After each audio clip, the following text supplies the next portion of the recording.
Today, we're going to review the Glute Bench by BC Strength.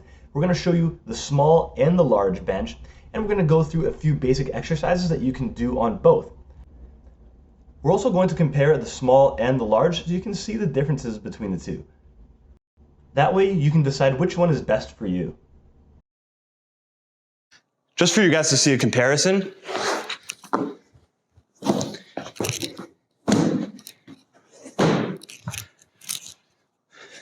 here are both of them side by side so you can see a comparison. You'll notice the smaller one is a little bit narrower, the larger one is a little bit wider, and a few inches taller as well.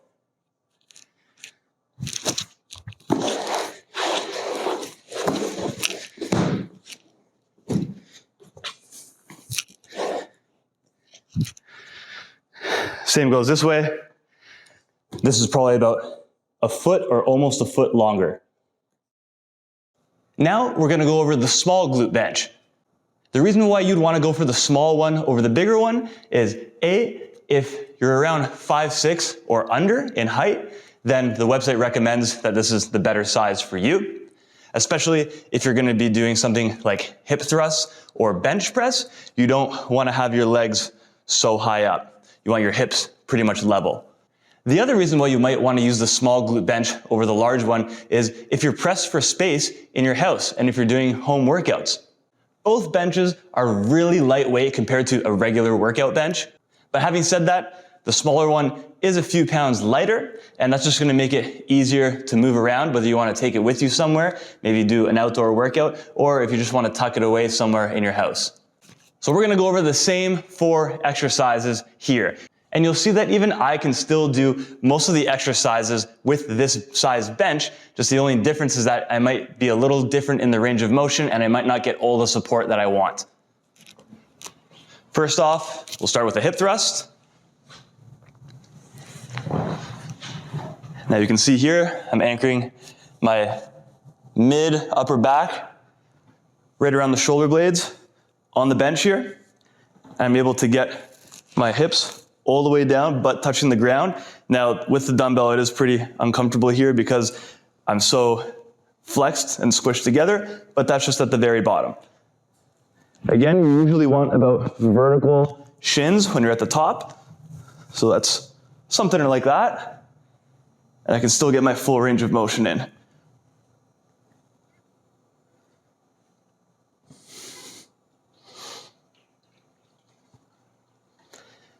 Like I mentioned, with the large size, this is a very comfortable bench to thrust on because it has a nice soft foam metal and on the top but the side, and that slant gives it a nice comfortable base instead of doing it on the side of a bench where you actually might tip the bench over if it's not supported or if you're pushing the weight too far back.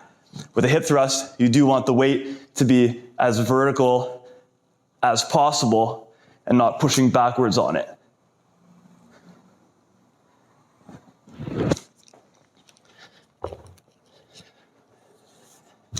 Next up is a single arm row.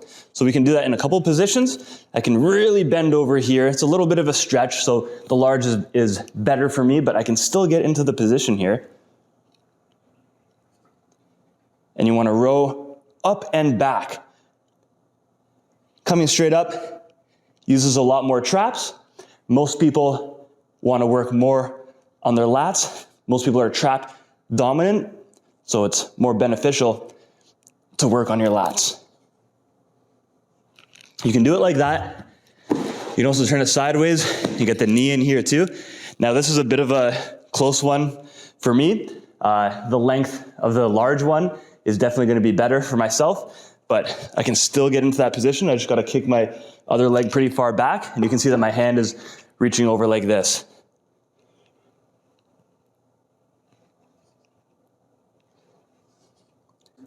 You also want to keep a neutral spine and brace your abs and your obliques because we don't want your lower back helping to twist. That can cause some irritation in your lower back.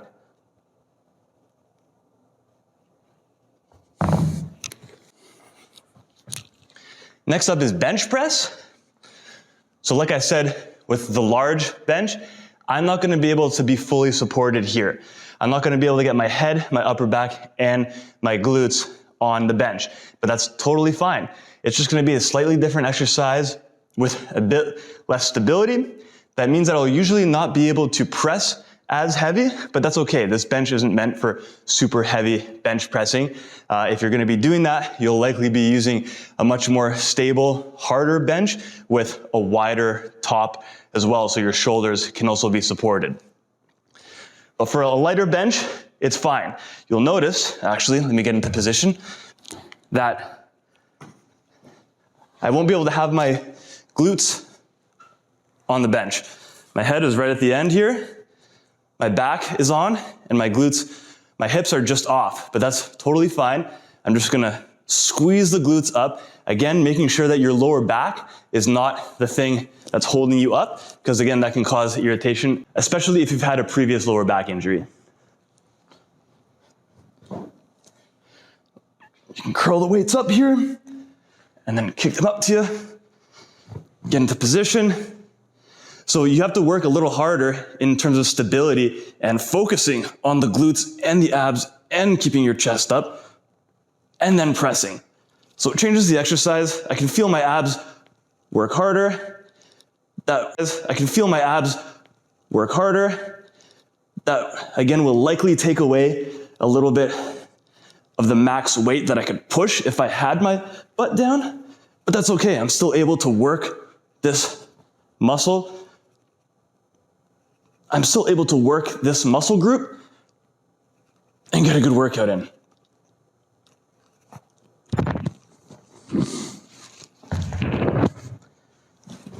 Now, last but not least is the Bulgarian split squat or the rear foot elevated split squat, whatever you want to call it.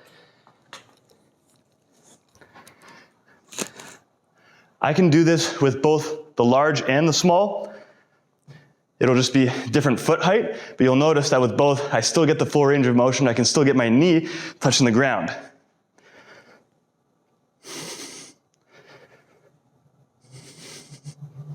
It also feels comfortable having the soft foam on the top of my foot.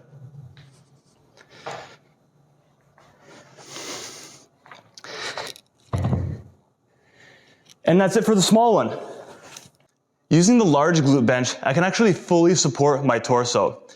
Now I'm around 5'10", and I just barely fit onto this with my butt, my upper back, and my head. So if you're larger, you can still use this bench, just depending on how big you are, you might have your butt or your head overhanging. And that's totally fine, it just changes the exercise a little bit. If you're trying to bench heavy, hundreds of pounds, this is obviously not the bench for you. You want to be bench pressing with a more stable bench that also has a wider support so you can get your shoulders on there and you can get everything nice and tight and press hard. However, with this, it can handle light to moderate loads, no problem at all, which is why sticking to dumbbells is great. So you'll see here, I have the dumbbells in the position on my knees. I'm gonna kick them up. And as I lay down, my head is just a little bit off, but I can scoot down a bit. No problem. Cool, now I have my head, my upper back, and my butt on the bench. I still feel supported, and I can press no problem.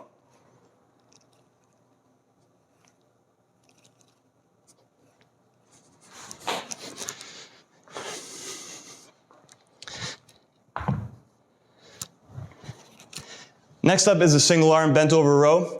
This height is better for me than the smaller bench. If you're shorter, if you're like 5'8" and under that, then the shorter bench will likely be better for you. However, this allows me to bend over, support my hand, my knee, and still maintain a pretty parallel to the ground position with my back. I'm not too bent over, and I'm not too upright. And again, you want to brace your abs, neutral spine. That prevents your lower back from twisting.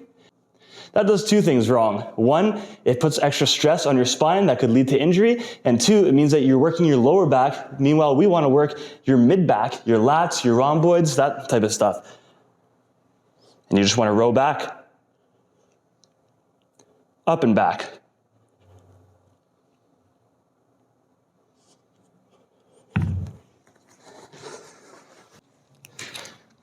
Next up is a hip thrust. This is the proper position for me and the proper height. Feels very stable, feels nice on my back. I'm able to still get a full range of motion. I can sink my hips all the way down, touch the ground, bring them all the way up.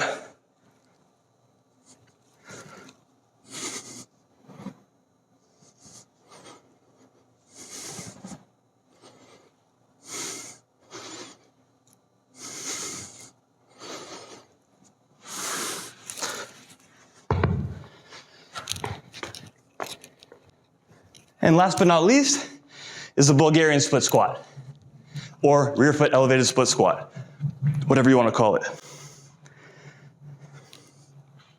This is about as high as I'd want to go. If I went as high as a regular bench, which is a few inches taller, I might not be able to get my knee all the way to the ground, and I'd feel a bit of a pull in my hip flexor here. And you'll see with this, I still get the top of my foot on the bench here, and I can still get a full range of motion. And it feels comfortable.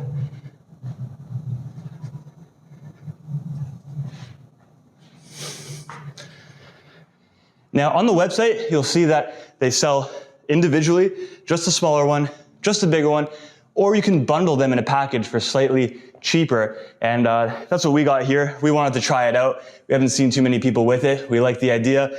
We like using them at the gym here so far, and so do all of our clients. So again, I think the website lists if you're under 5'8" or under 5'6", the shorter one is probably better for you. And if you're above that, the bigger one is definitely better for you. But again, like I just demonstrated, you can do any exercise on either of them. It's just about personal preference. Now, if you guys like this video, I can make more videos of different exercises using either of these benches. Let me know in the comments, shoot me a message, and thanks for watching.